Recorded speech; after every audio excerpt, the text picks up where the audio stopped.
حضرت سیدنا نعمان بن بشیر رضی اللہ عنہ بیان کرتے ہیں، میں نے رسول پاک صلی اللہ علیہ وآلہ وسلم کو ارشاد فرماتے سنا کہ بے شک حلال ظاہر ہے اور حرام بھی ظاہر ہے، اور ان کے درمیان مشکوک چیزیں ہیں جنہیں بہت سے لوگ نہیں جانتے۔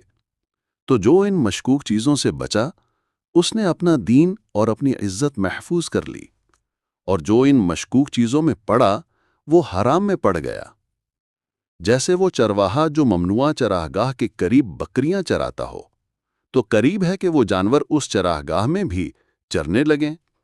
خبردار، ہر بادشاہ کی ممنوعہ چراگاہ ہوتی ہے، اور اللہ پاک کی ممنوعہ چراگاہ اس کی حرام کردہ اشیاء ہیں۔